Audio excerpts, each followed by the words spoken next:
Hello everyone. कैसे हैं आप लोग? आई होप सब लोग ठीक होंगे, सेफ होंगे और सुरक्षित होंगे और पढ़ाई को एंजॉय कर रहे होंगे। आई होप आप लोग कॉन्स्टेंटली और रेगुलरली अपना प्रैक्टिस भी कर रहे होंगे। गेट बीटी 2021 के लिए बहुत इम्पोर्टेंट होता है प्रैक्टिस करना। एंजॉय कीजिए पढ़ाई को, क्योंकि बहुत इम्पोर्टेंट होता है एंजॉय करना। अगर आप एंजॉय नहीं करोगे तो फिर क्या क्या कैसे करोगे आप बताइए। अगर आप एंजॉय नहीं करोगे तो कुछ भी आप पढ़ रहे हो ना, वो सब आपके सर के ऊपर से चला जाएगा। आपको पढ़ाई को एंजॉय करना चाहिए। जैसे हम कोई भी मूवी देखते हैं तो एंजॉय करते हैं, वैसे हमें पढ़ाई को भी एंजॉय करना चाहिए। पता है आपको, पढ़ाई एंजॉयबल तब होता है जब हम कुछ चीज को समझ लेते हैं। अगर हमें कोई चीज समझ में आ गई तो वो चीज हमारे लिए बहुत आसान हो जाती है। और हमारे लिए एज ह्यूमन बीइंग्स आसान चीजें बहुत इंजॉयबल, बहुत मजेदार होती है। तो आप अपनी पढ़ाई को इंजॉयबल बनाइए, चीजों को अंडरस्टैंड कीजिए, कॉन्सेप्ट्स को अंडरस्टैंड कीजिए, इजी बनाइए। और सबसे ज्यादा सेटिस्फेक्शन पता है कब मिलता है? जब जो चीज हम लर्न कर लेते हैं और उस कॉन्सेप्ट को अप्लाई करके क्वेश्चंस को हम सॉल्व करते हैं ना, तब तो बहुत सेटिस्फेक्शन मिलता है, बहुत सेटिस्फेक्शन मिलता है। और वो सेटिस्फेक्शन आप कहीं भी नहीं मतलब आपको कहीं नहीं मिलेगा वो सब। तो आप पढ़ाई को एंजॉय कीजिए, कॉन्सेप्ट्स को अंडरस्टैंड कीजिए और सेटिस्फेक्शन लीजिए पढ़ाई की। क्योंकि आप इतना एफर्ट्स डाल रहे हो कुछ चीज में, इतना एफर्ट्स डाल रहे हो, तो डेफिनेटली आपको कुछ रिटर्न में चाहिए ना। रिटर्न में जो चीज आपको चाहिए वो है गेट बीटी 2021 में सबसे ज्यादा रैंक लाना, सबसे अच्छा रैंक लाना, अच्छे मार्क्स ले आना।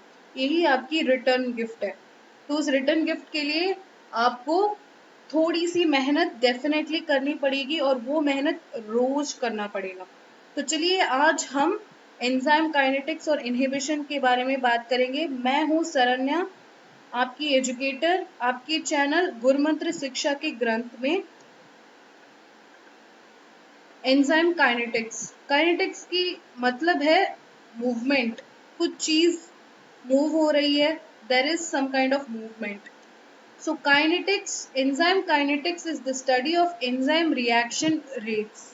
एंजाइम के रिएक्शन रेट की जो पढ़ाई होती है उसको हम एंजाइम काइनेटिक्स करके कहते हैं।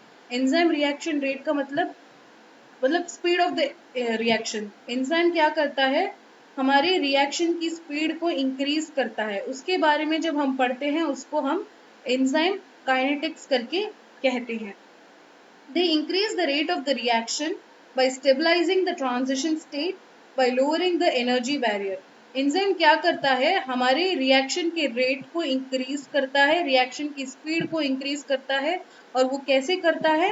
वो जो हमारी ट्रांजिशन स्टेट होती है ना, उसको स्टेबलाइज कर देता है, उसकी एनर्जी को कम कर देता है। किसी भी चीज की एनर्जी कम हो जाती है तो वो स्टेबल हो जाता है। तो ट्रांजिशन स्टेट जो हाई एनर्जी कॉम्प्लेक्स है, वो उसको मतलब एंजाइम उसको एनर्जी कम करके स्टेबलाइज कर देता है, तो हमें प्रोडक्ट मिल जाता है। ये ग्राफ आप देखिए, इट इज बिटवीन एनर्जी और रिएक्शन कोऑर्डिनेट। आपके पास रिएक्टेंस है, दो रिएक्शंस इसमें बताए गए हैं, एक है विदाउट एंजाइम, दूसरा है विद एंजाइम। अगर आप विदाउट एंजाइम का देखोगे तो इसकी एक्टिवेशन एनर्जी कितनी ज्यादा है। ये देखिए कितनी ज्यादा है, एनर्जी बैरियर बहुत ज्यादा है। इस रिएक्टेंट के पास उतनी सारी एनर्जी होनी चाहिए ताकि ये इस एनर्जी बैरियर को पार करके प्रोडक्ट के पास मतलब प्रोडक्ट बन सके। अगर आपके पास एंजाइम है तो एंजाइम क्या करता है? इस एनर्जी को रिड्यूस कर देता है। ये किसकी एनर्जी है? ये है ट्रांजिशन स्टेट की एनर्जी। इस एनर्जी को रिड्यूस कर देता है, इस एनर्जी बैरियर को लोअर कर देता है। यहाँ एनर्जी कम हो चुकी है, तो विथ एंजाइम रिएक्टेंट्स बहुत आसानी से और बहुत जल्दी से प्रोडक्ट फॉर्म कर देते हैं। ठीक है, तो माइकलिस मेंटन ने हमें एंजाइम काइनेटिक्स के बारे में इक्वेशंस दिए हैं, हम वो सब पढ़ने वाले हैं। ये स्पॉन्टेनियस रिएक्शन देखिए, इसमें एंजाइम नहीं है, सबस्ट्रेट प्रोडक्ट में कन्वर्ट हो रहा है, जिसके लिए बहुत सारी एनर्जी की जरूरत है, बहुत ज़्यादा टाइम लगेगा, है ना। तो एंजाइम कैटलाइज्ड रिएक्शन देखोगे तो enzyme plus substrate forms enzyme substrate complex, जिससे आपको एंजाइम और प्रोडक्ट मिल जाएगा। सबस्ट्रेट जब एंजाइम से बाउंड होता है तो एंजाइम सबस्ट्रेट को प्रोडक्ट में कन्वर्ट कर देता है, फिर प्रोडक्ट एंजाइम से निकल लेता है और एंजाइम फ्री हो जाती है। इस रिएक्शन जो एंजाइम कैटलाइज्ड है वो बहुत क्विकली होती है, वो उसका स्पीड बहुत ज्यादा होता है, रेट बहुत ज्यादा होता है, टाइम बहुत कम होता है, ठीक है। The rate of formation of enzyme substrate complex, मतलब जितनी जल्दी एंजाइम सबस्ट्रेट कॉम्प्लेक्स फॉर्म होता है is equal to the rate of dissociation into product, उतनी ही जल्दी एंजाइम प्रोडक्ट से डिसोसिएट होके निकल जाता है। तो माइकलिस मेंटन इक्वेशन ये है जो हमें एंजाइम काइनेटिक्स के बारे में बताए। Enzyme plus substrate gives enzyme substrate complex, substrate enzyme से जाके जुड़ जाएगा और प्रोडक्ट फॉर्म हो जाएगा, फिर एंजाइम और प्रोडक्ट अलग अलग हो जाएंगे। ये K1 K2 K-1 आपके रेट कॉन्स्टेंट्स है, forward and reverse rate constants है। ये जो इक्वेशन है यही है Michaelis Menten equation. V naught is equal to V max into substrate concentration divided by Km plus substrate concentration. Okay, इसको हम डिटेल में समझेंगे कि एक एक टर्म क्या है करके सब कुछ समझेंगे। V नॉट है initial velocity, V max is the maximum velocity, Km is the concentration of substrate at half V max, Km is inversely proportional to the affinity of enzyme to substrate। ठीक है, ये सब हम understand करेंगे, ये सिर्फ terms और उसकी मीनिंग है। ये है माइकलिस मेंटन का प्लॉट, जिसमें y एक्सिस में आपके पास है रिएक्शन वेलोसिटी और x एक्सिस में आपके पास है सबस्ट्रेट कॉन्सेंट्रेशन। इसमें एंजाइम होता है, जब एंजाइम और सबस्ट्रेट रिएक्ट करना शुरू करता है, एंजाइम के पास एक्टिव साइट्स होते हैं। ओके, एंजाइम के पास एक्टिव साइट्स होते हैं, सबस्ट्रेट क्या करता है उस एक्टिव साइट में जाके बैठ जाता है, उस एक्टिव साइट को ऑक्यूपाई कर लेता है और आपके रिएक्शन के रेट को, रिएक्शन के वेलोसिटी को इंक्रीज करना शुरू करता है। तो वो है इस पॉइंट से शुरू होता है जहां एंजाइम और सबस्ट्रेट आपके पास है, सबस्ट्रेट आके एंजाइम को ऑक्यूपाई कर लेता है और आपकी रिएक्शन स्लोली इंक्रीज होती है, प्रोडक्ट फॉर्म करना शुरू कर देता है, आपको स्लोली इंक्रीज होता जाता है। कोई भी रिएक्शन आप ले लो, उसमें सबस्ट्रेट की कॉन्सेंट्रेशन हम ज्यादा रहते हैं, हमेशा ज्यादा होता है, एंजाइम की कॉन्सेंट्रेशन हमेशा कम होता है, ठीक है, क्योंकि हमें उतनी ज्यादा एंजाइम की जरूरत नहीं है, क्योंकि एंजाइम रीयूजेबल होता है। जब सबस्ट्रेट एंजाइम से बाइंड हो जाता है, फिर प्रोडक्ट फॉर्मेशन हो जाता है, प्रोडक्ट एंजाइम से निकल जाता है, फिर एंजाइम फ्री हो जाता है, उस एंजाइम में दूसरी सबस्ट्रेट आके बाइंड कर लेती है, तो एंजाइम रीयूजेबल है। इसलिए हम क्या करते हैं, एंजाइम की कॉन्सेंट्रेशन को कम रखते हैं हमेशा। अगर एंजाइम की कॉन्सेंट्रेशन कम है तो सबस्ट्रेट जब आके उसमें बाइंड होता है एक्टिव साइट में, उसकी रिएक्शन जैसे जैसे इंक्रीज होती जाती है, कुछ समय बाद वो मैक्सिमम वेलोसिटी में चली जाएगी, मतलब उसकी रिएक्शन वेलोसिटी मैक्सिमम हो जाएगी। इसका मतलब ये है कि सारे के सारे एंजाइम में जो एक्टिव साइट्स है वो सबस्ट्रेट से ऑक्यूपाई हो चुके हैं, सारे के सारे साइट्स, एक्टिव साइट्स जो है वो सबस्ट्रेट से ऑक्यूपाई हो चुका है। उसके बाद कोई भी फ्री एंजाइम नहीं है, कोई भी फ्री एंजाइम नहीं है, एंजाइम पूरा का पूरा सैचुरेट हो चुका है। उस वेलोसिटी को हम Vmax करके कहते हैं, मैक्सिमम वेलोसिटी।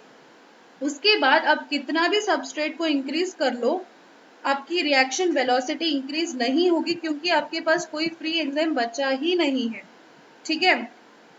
जिस वेलोसिटी में आपका एंजाइम कंप्लीटली सैचुरेट हो जाए उसको हम Vmax करके कहते हैं, कंप्लीटली सैचुरेटेड विद सबस्ट्रेट, ठीक है, उसको हम Vmax कहते हैं।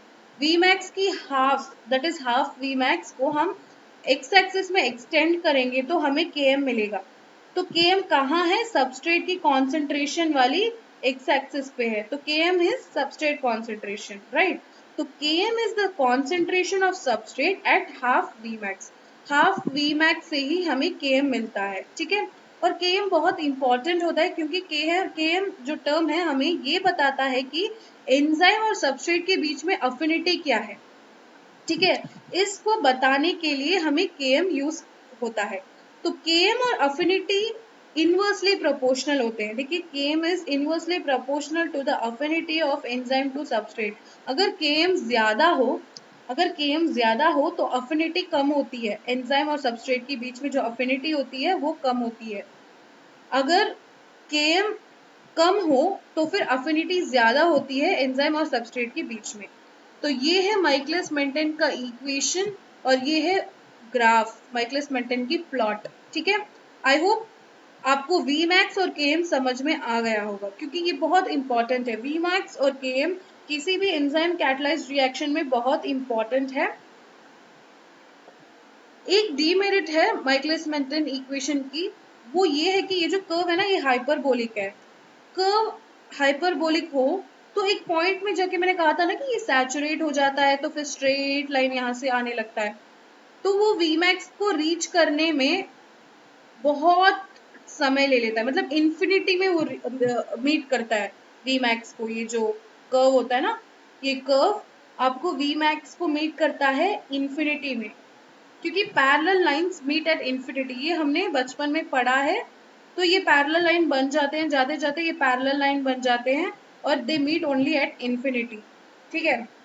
तो ये हमें प्रॉपरली नहीं बता सकता है कि Vmax का वैल्यू क्या है, हमें प्रॉपरली नहीं पता चलती कि Vmax की वैल्यू क्या है। अगर हमें Vmax की वैल्यू एक्यूरेटली नहीं पता है तो हम Km की वैल्यू भी एक्यूरेटली नहीं पता कर सकते, क्योंकि हाफ Vmax ही हमें Km के पास तक पहुंचा सकता है, ठीक है। तो इसलिए लाइन वीवर बर्ग प्लॉट आया है, ओके। ये लाइन वीवर बर्ग ने एक प्लॉट बनाया जो माइकलिस मेंटेन प्लॉट को लीनियराइज कर दे, जो लीनियराइज कर दे। कर्व से स्ट्रेट लाइन जब बन जाता है तो आपको एक्यूरेट वैल्यूज मिल जाती है ना। So Lineweaver Burk plot, the most favoured plot by researchers, have two distinct advantages over the Michaelis Menten plot. एक है ये हमें Vmax की एक्यूरेट वैल्यू बता देता है। अगर Vmax हमें पता चल जाए एक्यूरेटली तो Km भी हमें एक्यूरेटली पता चल जाएगा। और मोर इम्पोर्टेंटली ये हमें इनहिबिशन की इंफॉर्मेशन देता है, जो हम अब थोड़ी देर में पढ़ने वाले हैं इनहिबिशन के बारे में, ठीक है। तो लाइन वीवर बर्ग प्लॉट का इक्वेशन ये है 1/V0 is equal to Km/Vmax into 1 substrate concentration plus 1/Vmax। ये plot that is Michaelis Menten plot का इनवर्स है, ठीक है। आप उसको उल्टा कर दोगे तो आपको लाइन वीवर बर्ग प्लॉट मिल जाएगा। तो एक्स एक्सिस पे आपके पास 1 सबस्ट्रेट कॉन्सेंट्रेशन है, y एक्सिस में आपके पास 1/V0 है, आपका जो इंटरसेप्ट है that is 1/Vmax, x intercept is -1/Km और आपका स्लोप है Km/Vmax, ठीक है। ये सब आप याद रख लीजिएगा क्योंकि आपको क्वेश्चंस इनमें से आ सकते हैं। Lineweaver Burk plot is most preferred. और भी प्लॉट्स हैं जो प्लॉट को, माइकलिस मेंटेन प्लॉट को लीनियराइज कर देते हैं, मगर ये सबसे ज्यादा प्रेफर्ड है क्योंकि हमें इसमें एक्यूरेट वैल्यूज मिलते हैं और ये बहुत ईजी होता है। एडियोस्टी प्लॉट ये भी दूसरा प्लॉट है जो प्लॉट को लीनियराइज करवाता है। उसकी इक्वेशन है ये V/S is equal to V/Km plus Vmax/Km। इस प्लॉट में एक्स एक्सिस में आपके पास V0/S है, y एक्सिस में V0 है। इस प्लॉट को आप देखोगे तो इंटरसेप्ट में आपको Vmax मिलेगा, स्लोप इज -Km जो नेगेटिव है इसलिए नेगेटिव स्लोप आपको मिल रहा है। Vmax/Km है आपका एक्स इंटरसेप्ट, ठीक है। ये भी एक प्लॉट है जो इक्वेशन को लीनियराइज करता है, बट मोर प्रेफरेबल हमारा लाइन वीवर बर्ग प्लॉट है। नेक्स्ट हम देखेंगे हेन्स-वुल्फ प्लॉट। इसका इक्वेशन है S/V is equal to 1/Vmax into substrate concentration plus Km/Vmax, ठीक है। ये है in the form of y is equal to mx plus c।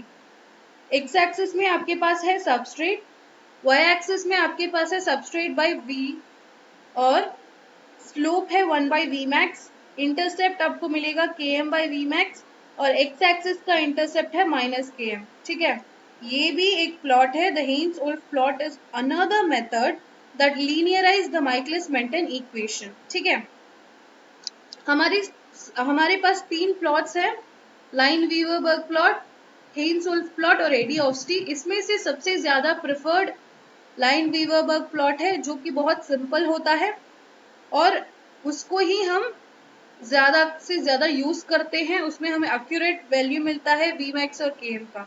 ठीक है, अब हम देखेंगे एंजाइम इनहिबिशंस के बारे में।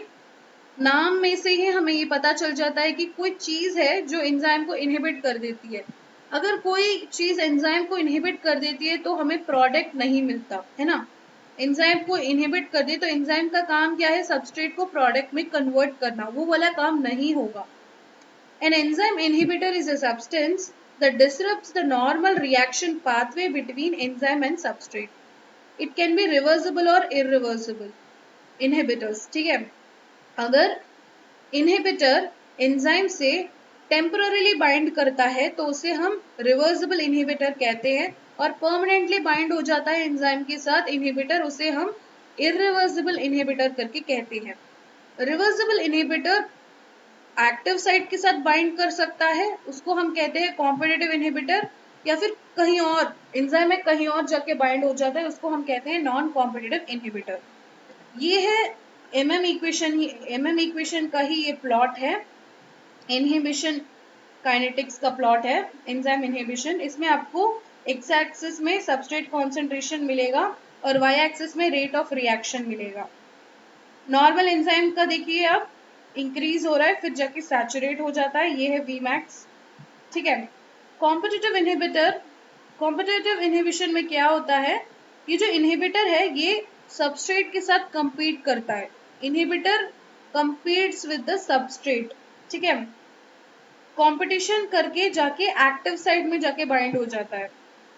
इनहिबिटर सबस्ट्रेट के साथ कंपटीशन करता है एक्टिव साइट के लिए, एंजाइम के एक्टिव साइट के लिए। ठीक है, तो इसलिए देखिए अब रिएक्शन कितना कम है, रिएक्शन रेट है वो कम होता जा रहा है। अगर आप इनहिबिटर से ज्यादा सबस्ट्रेट का कॉन्सेंट्रेशन रखें, अगर सबस्ट्रेट की कॉन्सेंट्रेशन बहुत ज्यादा हो और इनहिबिटर की कॉन्सेंट्रेशन बहुत कम हो, तो एक्टिव साइड में कौन जाके ज्यादा बैठेगा, प्रोबेबिलिटी क्या है, प्रोबेबिलिटी हमें ये बताती है कि सबस्ट्रेट जो कि ज्यादा कॉन्सेंट्रेशन में है वो जाके एक्टिव साइट में बैठ जाएगा और आपका रिएक्शन नॉर्मली टेक प्लेस होगा। इसीलिए जब सबस्ट्रेट कॉन्सेंट्रेशन ज्यादा होता जा रहा है, कॉम्पिटिटिव इनहिबिटर काम नहीं करेगा, क्योंकि सारी एक्टिव साइट्स में जाके हमारी सबस्ट्रेट बाइंड हो जाएगी और ये कर्व वी मैक्स में जाके मीट हो जाएगा। इसलिए आप देखोगे तो नॉर्मल एंजाइम और कॉम्पिटिटिव इनहिबिटर वाला रिएक्शन दोनों में आपका वी मैक्स सेम होगा। वी मैक्स सेम है, half of the V max आप यहाँ ले मान लो कि यही है half of the V max, इसको एक्सटेंड करोगे तो आपका Km का वैल्यू डिफरेंट आएगा। इसमें Km for normal enzyme Km शायद यहाँ आएगा और फॉर कॉम्पिटिटिव इनहिबिटर Km यहाँ आएगा। नॉर्मल के लिए Km यहाँ आएगा और कॉम्पिटिटिव इनहिबिटर के लिए Km यहाँ आएगा। इसलिए कॉम्पिटिटिव इनहिबिशन में Vmax तो सेम होता है मगर Km इंक्रीज हो जाता है। ठीक है, Km इंक्रीज हो जाता है, इसका मतलब क्या है, हमने देखा कि Km is inversely proportional to affinity, right.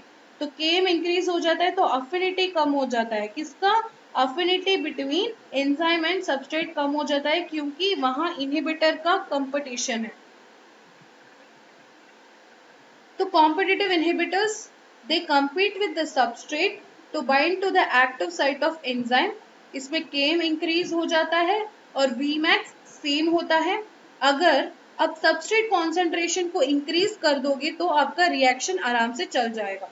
ठीक है, ये है एक डायग्राम जिसमें आप देखोगे एंजाइम है, सबस्ट्रेट और इनहिबिटर एंजाइम के लिए बाइंड करते मतलब फाइट करते हैं बाइंडिंग के लिए, क्योंकि इनहिबिटर और सबस्ट्रेट की जो शेप होती है ना वो सिमिलर होती है, वो कॉम्प्लीमेंट्री होती है एंजाइम के लिए, इसलिए अगर जाके इनहिबिटर बाइंड हो जाता है तो सबस्ट्रेट नहीं बाइंड कर पाता। इसकी इक्वेशन है V is equal to V max into substrate concentration by K M into 1+I/Ki। ये दिस इज इनहिबिटर कॉन्सेंट्रेशन और इनहिबिटर का जो रेट है वो रेट कांस्टेंट वो है, इसको हम अल्फा भी कह सकते हैं, ठीक है। Km alpha plus substrate concentration, इसमें देखोगे V मैक्स सेम है, Km इंक्रीज हो रहा है, इसको ओवरकम करने के लिए जो कॉम्पिटिटिव इनहिबिशन है ना उसको ओवरकम करने के लिए आपको सबस्ट्रेट इंक्रीज करना है। ये सब आपको कैसे पता चलता है, आपको ग्राफ से पता चलता है कि Vm कैसा होता है, Km का वैल्यू क्या है, आपको ये सब ग्राफ से पता चलता है। अब इस ग्राफ को देखिए, इसमें Vmax सेम है, Vmax सेम है मगर Km डिफरेंट है, Km इंक्रीज हो रहा है, ठीक है। ये लाइन वीवर बर्ग प्लॉट है, हमने पहले देखा था कि लाइन वीवर बर्ग प्लॉट बहुत एक्यूरेट होता है Km और Vmax की वैल्यूज देने में, और इनहिबिशन में भी हम यही प्लॉट यूज करते हैं। Next is uncompetitive inhibitor. Uncompetitive inhibitor binds to enzyme substrate complex to stop the enzyme from reacting with the substrate to form the product। ठीक है, ये है एंजाइम और सबस्ट्रेट, आपको मिल जाता है एंजाइम सबस्ट्रेट कॉम्प्लेक्स, इसके साथ जाके इनहिबिटर बाइंड हो जाता है। जब इनहिबिटर एंजाइम सबस्ट्रेट कॉम्प्लेक्स से बाइंड हो जाता है तो प्रोडक्ट फॉर्मेशन नहीं होती, ये वाला स्टेप नहीं होता, ठीक है। इसको हम कहते हैं अनकॉम्पिटिटिव इनहिबिशन। इसका रिएक्शन है V is equal to V max substrate concentration by alpha divided by Km into Km divided by alpha plus substrate concentration, ठीक है। इसमें Vmax डिक्रीज हो रहा है, Km भी डिक्रीज हो रहा है। ओवरकम हम इसे कैसे कर सकते हैं, सबस्ट्रेट को डिक्रीज कर दो। अगर आप सबस्ट्रेट को डिक्रीज कर दोगे तो क्या होगा, और सबस्ट्रेट को इंक्रीज कर दोगे तो क्या होगा, ये दो सिनेरियो हम देखेंगे। अगर सबस्ट्रेट सबसे ज्यादा हो, वो सारे एंजाइम से जाके बाइंड होके एंजाइम सबस्ट्रेट कॉम्प्लेक्स बना लेगा। Before enzyme substrate complex converts into product, inhibitor जाके बाइंड हो जाएगी एंजाइम सबस्ट्रेट कॉम्प्लेक्स से, है ना। अगर आपका सबस्ट्रेट कॉन्सेंट्रेशन कम हो तो वो एंजाइम सबस्ट्रेट कॉम्प्लेक्स से बाइंड होके क्विकली प्रोडक्ट में कन्वर्ट हो जाता है, ठीक है। इसलिए अगर हम सबस्ट्रेट की कॉन्सेंट्रेशन को डिक्रीज कर देंगे, है ना, तो आप इस अनकॉम्पिटिटिव इनहिबिटर को ओवरकम कर सकते हैं। और इसकी ग्राफ आप देखोगे तो पैरेलल वाली ग्राफ होगी, आप ग्राफ से ही Vmax और Km की वैल्यू और उसकी कंडीशन के बारे में पता कर सकते हैं। तो हमें वैल्यूज तो मिल जाएगी एक्सपेरिमेंट से, ठीक है, हम एक्सपेरिमेंट कंडक्ट करेंगे, हमें वैल्यूज तो मिल जाएगी, मगर वैल्यूज को हम प्लॉट करेंगे 1/V0 और 1/S में प्लॉट करेंगे, उसके बाद हमें Km और Vmax मिलता है, और Km और Vmax जैसे मिलता है उसके हिसाब से हम उस प्लॉट को कौन से टाइप ऑफ इनहिबिशन हो रही है करके हम फाइंड आउट करते हैं, है ना। ऐसे ही एक्सपेरिमेंट्स होते हैं, आप एक्सपेरिमेंट परफॉर्म करोगे, आप सबस्ट्रेट की कॉन्सेंट्रेशन आपको पता होगी, वेलोसिटी आपको पता होगी, आपको पता चल जाएगा, इन दोनों को आप प्लॉट करोगे ग्राफ में 1/S और 1/V करके प्लॉट करोगे, और आपको Vmax और Km की वैल्यूज मिल जाएगी। प्लॉट करने के बाद वैल्यूज के हिसाब से आपको पता चलेगा कि ये एंजाइम के साथ जो कॉम्पिटिटर है वो किस तरह कॉम्पीट कर रहा है, क्या ये कॉम्पिटिटिव है या अनकॉम्पिटिटिव है या नॉन कॉम्पिटिटिव इनहिबिटर है, वैल्यूज के हिसाब से ही हमें पता चलेगा, ठीक है। Next is non-competitive inhibition. Non-competitive inhibitor binds to another location of enzyme. ये ना तो एक्टिव साइट में बाइंड करता है, ये ना तो एंजाइम सबस्ट्रेट कॉम्प्लेक्स से बाइंड करता है, ये कहीं और जाके बाइंड हो जाता है एंजाइम पे, and decreases Vmax but Km is unchanged, ठीक है। ये है एंजाइम और ये सबस्ट्रेट और ये इनहिबिटर। आप देखोगे तो इनहिबिटर जाके एंजाइम में बाइंड कर लेता है और एंजाइम की कॉन्फर्मेशन में चेंज लाता है। अगर एंजाइम की कॉन्फर्मेशन में चेंज है तो हमारा जो सबस्ट्रेट है ना वो अब कॉम्प्लीमेंट्री नहीं रहेगा एंजाइम के लिए, क्योंकि एंजाइम की स्ट्रक्चर चेंज हो गई है, तो ये दोनों के बीच में बाइंडिंग नहीं होगी, ठीक है। इसका इक्वेशन है V is equal to Vmax into substrate concentration by alpha divided by Km into alpha by alpha dash plus substrate, ठीक है। और इस ग्राफ में आपको पता चलेगा इधर कि आपका Vmax चेंज है मगर Km सेम है, Km तो सेम है, Vmax चेंज हो रहा है मतलब डिक्रीज हो रहा है, ठीक है। आपको ग्राफ से ही आपको Vmax और Km की वैल्यू पता चलेगी और उस वैल्यू से ही हम पता कर सकते हैं कि कौन सी टाइप ऑफ इनहिबिशन है। तो मैंने सारे इनहिबिशंस को एक ही स्लाइड में सम अप कर दिया है। Lineweaver Burk plots for inhibition. Competitive inhibition में Km इंक्रीज होता है, Vmax अनअफेक्टेड है। अनकॉम्पिटिटिव इनहिबिशन में Km कम हो जाता है, Vmax भी कम हो जाता है। नॉन कॉम्पिटिटिव इनहिबिशन में Km is unaffected, Vmax reduce हो जाता है, ठीक है। आपको क्या करना है, इस प्लॉट्स को अच्छी तरह से पढ़ लेना है, समझ लेना है और इसके जो Km और Vmax वैल्यू का क्या हाल है वो सब भी पढ़ लेना है, क्योंकि इससे ज्यादा आपको इनहिबिशन में से नहीं पूछेंगे। प्लॉट्स याद रख लीजिएगा और उसके Km और Vmax की कंडीशन याद रख लीजिएगा, ठीक है। इसको सिंप्लीफाई करने के लिए मैंने आपके लिए एक टेबल लाया है। इसमें आप देखोगे इनहिबिशंस कॉम्पिटिटिव, अनकॉम्पिटिटिव और नॉन कॉम्पिटिटिव है। Km और Vmax की वैल्यू कभी कभार क्या करते हैं, ट्विस्ट करके पूछ देते हैं 1/km और 1/Vmax के लिए, ठीक है। ये तो इसकी इनवर्स है ना, Km की इनवर्स 1/km, Vmax की इनवर्स 1/Vmax है। तो आपको जो भी यहाँ वैल्यू आ रहा है उसका ऑपोजिट करके लिख देना है। ये आप जान लीजिए, इसमें बाय हार्ट करने के लिए कुछ भी नहीं है, अंडरस्टैंड कर लेंगे तो आराम से सॉल्व हो जाएगा क्वेश्चन। कॉम्पिटिटिव इनहिबिशन में Km इंक्रीज होता है और Vmax सेम होता है, 1/km डिक्रीज होता है, 1/Vmax सेम होता है। Vmax सेम है और 1/Vmax भी सेम है। Km इंक्रीज है तो 1/km डिक्रीज है। अनकॉम्पिटिटिव इनहिबिशन में Km डिक्रीज हो रहा है तो 1/km इंक्रीज होगा, Vmax भी डिक्रीज हो रहा है तो 1/Vmax इंक्रीज होगा, ठीक है। नॉन कॉम्पिटिटिव में Km सेम है, Vmax डिक्रीज हो रहा है, 1/km भी सेम है, 1/Vmax इंक्रीज हो रहा है। इस ग्राफ को मतलब इस ग्राफ्स को, इसकी कंडीशन और इस टेबल को आप अच्छी तरह से पढ़ लीजिएगा, इससे ज्यादा आपको क्वेश्चंस नहीं पूछेंगे, इसको पढ़ लीजिएगा अच्छी तरह से, ठीक है। आप इसे स्क्रीनशॉट ले सकते हैं या फिर लिख सकते हैं, जैसे भी आपकी मर्जी। नोट्स बना के रखिएगा क्योंकि नोट्स बहुत ही इंपॉर्टेंट होते हैं। मैं फिर से दोहरा रही हूँ, यही मैं आपको हर लेक्चर में बता रही हूँ क्योंकि बहुत इंपॉर्टेंट पॉइंट है। कुछ बच्चे इसको इग्नोर कर देते हैं, वो सोचते हैं कि हम बस एक बार वीडियो देख लेंगे तो चलेगा। वीडियो देखना अंडरस्टैंडिंग के लिए होता है, शॉर्ट नोट से पढ़ना रिवीजन के लिए होता है। जो अलग चीजें हैं रिवीजन करते रहिए ताकि आपको सारे कॉन्सेप्ट्स आपकी मेमोरी में बनी रहे। कॉन्सेप्ट्स मेमोरी में बनी रहेगी तो इजी रहेगी, इजी रहेगी तो बहुत बहुत इंजॉयबल रहेगा आपका ये जो गेट बीटी का लर्निंग प्रोसेस, बहुत इंजॉयबल रहेगा। मैं इसलिए कह रही हूँ कि अगर एंजॉय करके पढ़ोगे ना तो आपको डिफिकल्ट नहीं लगेगा, और एंजॉय करके कोई भी चीज करते हो ना तो पूरी शिद्दत से करते हैं हम, है ना। Like share and subscribe to our YouTube channel Gurumantra. आप हमारे टेलीग्राम चैनल गुरुमंत्र में ज्वाइन कर सकते हैं, जहां आपको कांस्टेंट अपडेट्स मिल जाएगी, क्विजेस भी होते रहते हैं, तो आपकी जो भी पढ़ रहे हो आपकी रिवीजन भी हो जाएगी।